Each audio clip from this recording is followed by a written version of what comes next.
जिनकी चिंता में तू जलता वो ही चिता जलाते हैं, और जिन पर रक्त बहाए जल सम वो ही जल में बहाते हैं। अरे जिन पर रक्त जल जैसा बहाया वही आज जल में बहाते हैं। और पिताजी घर के स्वामी के जाने पर घर की शुद्धि कराते हैं, और पिंडदान कर प्रेतात्मा का अपना पिंड छुड़ाते हैं। और कहा पिताजी जिनकी चिंता में तू जलता वो ही चिता बनाते हैं, और मृतक के लौट आने का कोई जोखिम नहीं उठाते हैं। पिताजी अरे जिनकी चिंता में कहता है मेरे पुत्र के लिए हो जाए, मेरे पुत्र के लिए हो जाए, वही पुत्र जब किसी काम का नहीं बचता धक्के मार कर निकाल देता है अपने पिता को और कहता है वृद्धाश्रम में छोड़ आए। संसार की विडंबनाएं बड़ी अटपटी हैं। पिताजी आग ठंडी हो गई, चर्चा भी ठंडा हो गया, चलता फिरता था जो कल तक दीवार पर मजबूर की तरह हो गया। जब इधर चिता की आग ठंडी हो जाती है, इधर चर्चाएं ठंडी हो जाती हैं। अगर अच्छे कर्म करके गया तो कहते हैं बड़े अच्छे थे, बड़ा अच्छा कर्म किया, और अगर कहीं कुछ गलत कर्म करके गया कहते हैं बड़ा अच्छा हुआ, चला गया तो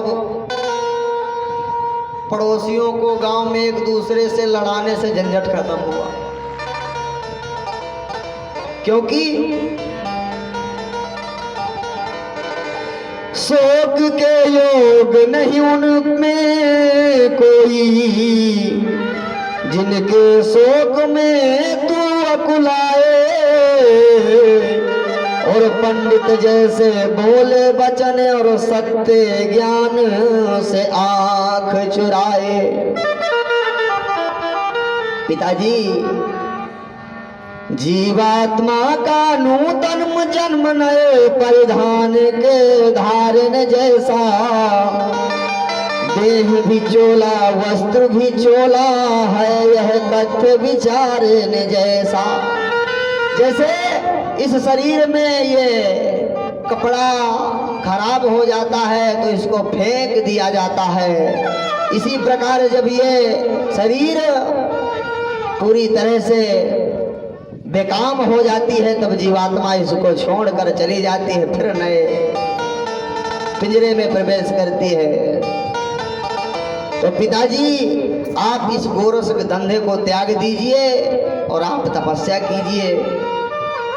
पिताजी चले गए इधर तपस्या को, गोकर्ण महाराज भी चले गए तपस्या को, और इधर बचे धुंधकारी।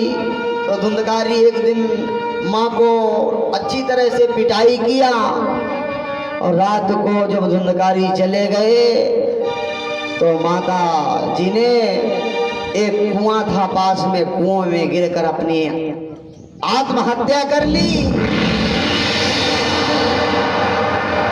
जब घर में कोई नहीं बचा तो घर का सारा धन लुटा दिया। एक दिन चोरी डकैती करके धन इकट्ठा करके वैश्याओं के पास ले जाकर दिया और कहा बहुत सारा धन लाया हूं, लीजिए। धन दिया। वैश्याओं ने सोचा कि ये किसी राजा का धन डकैती मार कर लाया है, शायद फंस गए तो पकड़े गए, फिर हमारी भी पिटाई होगी। तो महाराज उसका गला घोंट कर उसके मुंह में गरम गरम आग के अंगारे भर भर कर और उसकी हत्या कर दिया। जब हत्या हो गई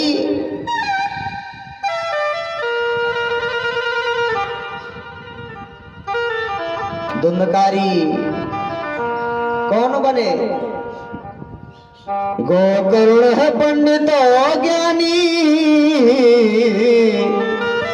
धुंधकारी महाखल है। वो महाखल बना क्या?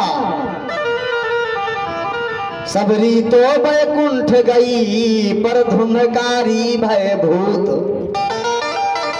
भूत की योनि मिली, भूत बन गए धुंधकारी। अपने घर में थे, इधर तीर्थों से भ्रमण करके गोकर्ण जी महाराज आए, घर में आसन डालकर लेट गए तो देखा कि कहीं किसी जानवर का रूप ले रहा है, कहीं किसी प्रकार की आवाज आ रही है, तरह तरह की आवाजें आ रही हैं। बोले तुम कौन हो? बोले मैं आपका भाई धुंधकारी हूँ और मैं भूत बन गया हूँ, भ्राताश्री मेरा उद्धार करिए। तो गोकर्ण जी महाराज कहते हैं मैंने तो गया धाम किया, तीर्थों में भ्रमण किया, पिंडदान किया और अभी तक तुम तरे नहीं हो। बोले हम तरने वाले नहीं हैं। जब कहा कि हम तरने वाले नहीं हैं तो चिंतातुर हुए गोकर्ण जी महाराज। तब आकाशवाणी हुई, सूर्य भगवान ने आकाशवाणी किया कि इनको श्रीमद् भागवत कथा सुनाइए। गोकर्ण जी महाराज श्रीमद् भागवत सप्ताह सुनाते हैं धुंधकारी को। जब भागवत सप्ताह सुनाते हैं तब सुंदर सा विमान आता है और उसमें बैठकर धुंधकारी जी महाराज चले जाते हैं। बोलिए गोकर्ण जी महाराज की जय। इसके बाद पूछा, जो भक्त और सुनने आते थे उन्होंने कहा महाराज इनके लिए विमान आया, हमारे लिए अखिल कर क्यों नहीं आया? बोले तुमने सुना है पर चिंतन नहीं किया। पुनः श्रवण मास में कथा हुई, जब फिर से कथा हुई तो जितने भी भक्त थे उतने विमान प्रकट हो गए, सबके सब लोग स्वर्ग की ओर चल पड़े। बोले गोविंद भगवान की जय। बोले रास बिहारी सरकार की जय। धन्य भागवती वार्ता प्रेत पीड़ा विनाशिनी। धन्य है भागवत कथा जिसको सुनने से प्रेत योनि से मुक्ति मिल जा सकती है इस जीव को। सप्ताहो पि कथा धन्य कृष्ण लोक फल प्रद। कहा धन्य है ऐसी कृष्ण गोविंद की कथा। कहा महाराज इस कथा को राजा परीक्षित को श्री सुखदेव जी ने सुनाया तो श्री सुखदेव